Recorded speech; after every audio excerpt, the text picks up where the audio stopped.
नमस्कार, आप देख रहे हैं द न्यूज। आपके साथ मैं सृष्टि मिश्रा। कर्नाटक से इस वक्त की बड़ी खबर यह सामने आ रही है कि कर्नाटक में डीके शिव कुमार को बीजेपी से डर लग रहा है। मैं इसलिए ऐसा कह रही हूं, देखिए तमाम वो बयान दे रहे हैं।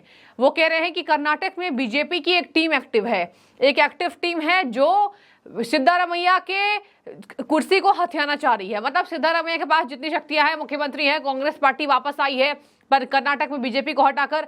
तो देखिए, कांग्रेस पार्टी ने यह दावा किया है कि अब विधायकों को गिराने की कोशिश हो रही है। हालांकि इन सब तथ्यों से यह पता चल रहा है कि डीके शिव कुमार ने बीजेपी और जेडीएस के गठबंधन के बाद एक दरकिनार करते हुए कि सरकार नहीं आने वाली है, बीजेपी हमें नहीं हरा पाएगी, उस पर दाव पेच कसा है। आपको बता दें, जगदीश शेट्टार कांग्रेस के बड़े नेता, पूर्व मुख्यमंत्री रहे हैं, और इसके साथ जारकीहोली बीजेपी के नेता, बहुत बड़े नेता हैं। बीजेपी नेता भाजपा विधायक रमेश जारकीहोली और जगदीश शेट्टार के बीच में एक मुलाकात हुई। उस मुलाकात के बाद से ही ये सियासी उफान मच गया है कि कांग्रेस पार्टी जो है वो जान रही है भाजपा अलग करना चाह रही है और भाजपा जो है ये खेल खेलना चाह रही है। देखिए, यहां पर भाजपा के द्वारा यही आरोप नहीं लगाया गया। पहले तो यहां पर भाजपा ने यह भी कहा है कि कांग्रेस विधायकों को गिराने की चर्चा तेज हो गई है। हालांकि इस पर एमबी पाटिल ने कहा है कि ऐसी कोई बात नहीं है, अभी भाजपा हमें नहीं गिरा पाएगी और गिराने के लिए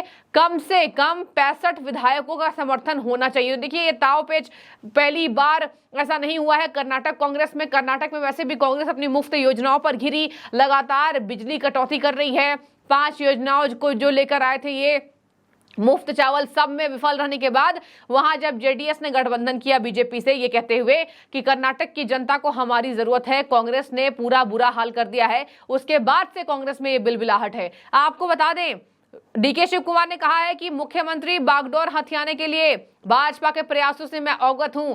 मुझे कांग्रेस विधायकों ने वापस लौटने पर बताया, जिनको ये किया जा रहा है, जिनको फायदा पहुंचाने की बात की जा रही है, जिनको लालच दिया जा रहा है। हालांकि कांग्रेस सरकार अभी सशक्त है। भाजपा के कई प्रयासों के बाद कांग्रेस सरकार गिरने वाली नहीं है। विधानसभा पटल पर मैं इसका खुलासा करूंगा। बड़ी खबर इस वक्त की, विधानसभा पटल पर डीके शिव कुमार बिना किसी तथ्य के कुछ खुलासा करने वाले हैं। हालांकि यहां पर भाजपा विधायकों का यही कहना है कि कांग्रेस के कुछ विधायक भाजपा के समर्थन में हैं और भाजपा के संपर्क में हैं। अब आपको बता दूं, इसी पर कांग्रेस नेता एमबी पाटिल ने भी बयान दिया। उन्होंने कहा, हो सकता है ये एक औपचारिक मुलाकात हो और इसी के साथ यहाँ रमेश जारकीहोली जो हैं वो कांग्रेस से ही भाजपा में आए थे, तो हो सकता है कि वो वापस कांग्रेस में आना चाह रहे हैं। तो रमेश जारकीहोली को लेकर अटकलें तेज हो गई है। हालांकि आपको बता दें, इन बातों से बीजेपी ने खंडन किया है। बता दें आपको कि उन्होंने कहा कि भाजपा और जेडीएस इतनी दयनीय स्थिति में पहुंच गई है। डीके शिव कुमार का बड़ा हमला, भाजपा और जेडीएस इतनी दयनीय स्थिति में पहुंच गई है कि उन्हें डॉक्टरों द्वारा सर्जरी की जरूरत है, ये कहा है डीके शिव कुमार ने। लेकिन शिव कुमार ने शेट्टार और जारकीहोली के बीच बैठक को अधिक महत्व नहीं दिया और जोर देकर कहा, प्रमुख राजनीतिक हस्तियों के हर कदम के पीछे के इरादों पर संदेह करना अनावश्यक है। मतलब प्रमुख राजनीतिक हस्ती, ये दोनों प्रमुख हैं, बड़े चेहरे हैं, रमेश जारकीहोली और शेट्टार। अब शेट्टार के मिलने के बाद से ही ये अटकलें तेज हो गई है। आपको बता दें कि मुख्यमंत्री सिद्धारमैया ने कल खुद माना कि हमारे पास बिजली कटौती है, नहीं दे पाएंगे हम बिजली और उत्पादन में कमी हो गई है, इसलिए इलेक्ट्रिसिटी नहीं दे। ठप है कर्नाटक कांग्रेस। और इसी के साथ वहां पर बीजेपी नेता ने बहुत बड़ा आरोप लगा दिया। देखिए, बीजेपी नेता ने बहुत बड़ा आरोप लगाया है कांग्रेस पर। सबसे पुरानी पार्टी पर कटाक्ष करते हुए बीजेपी विधायक वी.वाई. विजेंद्र ने कहा है, कांग्रेस के लोगों के लिए, कांग्रेस ने लोगों को लूटने के लिए कर्नाटक में एक एसबीआई शाखा स्थापित की है। देश के लिए एक reserve bank of India RBI है। एसबीआई का मतलब Shiv Kumar bank of India है। शिव कुमार, एसबीआई का मतलब Shiv Kumar bank of India है। पत्रकारों से बातचीत करते हुए पूर्व मुख्यमंत्री बीएस येदियुरप्पा के बेटे विजेंद्र ने आरोप लगाया कि यह पता चला है कि कांग्रेस बृहत बेंगलोर महानगर पालिका, बीबीएमपी और अन्य विभागों में deputy CM DK Shiv Kumar के माध्यम से पैसा इकट्ठा कर रही है और इसे अन्य राज्यों में भेज रही है। कांग्रेस सरकार में मंत्री ठेकेदार से पैसा इकट्ठा कर रहे हैं, ये आरोप लगाया है। आपको बता दें, पूर्व मुख्यमंत्री बीएस येदियुरप्पा के बेटे हैं विजेंद्र, और उन्होंने ही ये बहुत बड़ा गंभीर आरोप यहां पर लगा दिया है कांग्रेस पार्टी पर कि डीके शिव कुमार एसबीआई हैं, Shiv Kumar bank of India.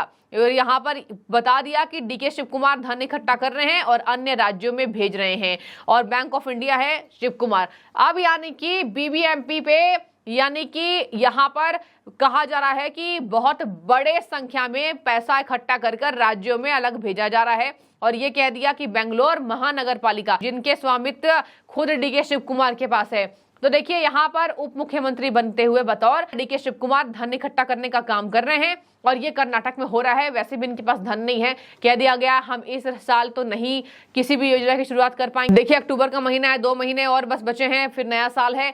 इसी तरीके से कांग्रेस के पास धन हो गए हैं शून्य और धन हो गए शून्य। यहाँ पर इनके पास ना पैसा है, ना योजना है, ना तरीका है और इसी तरीके से लगातार यहाँ पर बहसबाजी छिड़ चुकी है। तो क्या 65 विधायकों को मिलाकर बीजेपी कांग्रेस की सरकार गिरा देगी?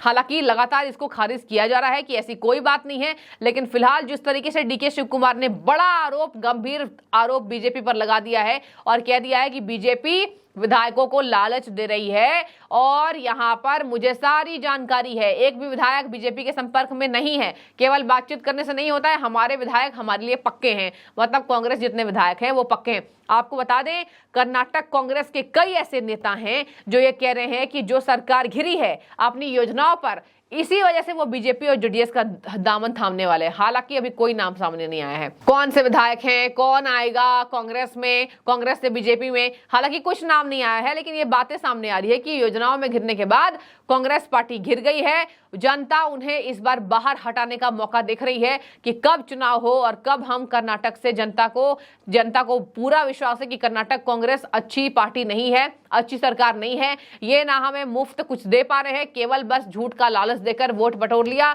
और काम इनका कुछ नहीं है। अब देखिए एमबी पाटिल कांग्रेस के वरिष्ठ पदाधिकारी और उद्योग मंत्री हैं, उन्होंने कहा है कि मैं सभी बातों को खारिज करता हूं, मेरे सरकार में कोई खतरा नहीं है। मतलब कि विधायक के जो बातचीत हुई है रमेश जारकीहोली और जगदीप शेट्टार के बीच, यहाँ पर जगदीश शेट्टार के बीच बातचीत होने के बाद भी ये कह रहे हैं कि मुझे कोई डर नहीं है। यहाँ पर रमेश जारकीहोली और जगदीश शेट्टार के बीच जो बात हुई है वो अनौपचारिक भी हो सकती है, औपचारिक भी हो सकती है, कोई खतरा नहीं है। बीजेपी को 65 विधायक चाहिए हमारी सरकार गिराने में। और इसी के साथ उन्होंने कहा कि बीजेपी भाजपा डूबता हुआ जहाज नहीं बल्कि डूबा हुआ जहाज है।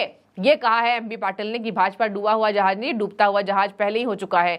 ये नहीं कि अभी डूब रहा है, डूब चुका है ये। जबकि जेडीएस से मिलकर भाजपा वहां मजबूत हो रही है और लोकसभा चुनाव में इसका बृहद तौर पर असर दिखने वाला है। आगे मैं आपको बता दूं, कोई भी विधायक उनके साथ छोड़कर नहीं जाएगा, पाटिल ने कह दिया। मतलब कोई विधायक कांग्रेस के नहीं जाने वाले हैं। और इसी तरीके से यहाँ पर खड़गे भी आएंगे, हम नहीं जानते कि वो क्यों मिले, हमें नहीं पता कि वो व्यक्तिगत मुलाकात थी या राजनीतिक मुलाकात। तो ये राजनीतिक मुलाकात थी या व्यक्तिगत, ये इन्हें नहीं पता, लेकिन ये कह रहे हैं कोई भी तरीके से यहाँ पर नहीं होने वाला है कुछ भी। तो बने रहिए, आपकी जो भी राय जरूर कमेंट करें इस खबर के बाबत। बहुत शुक्रिया।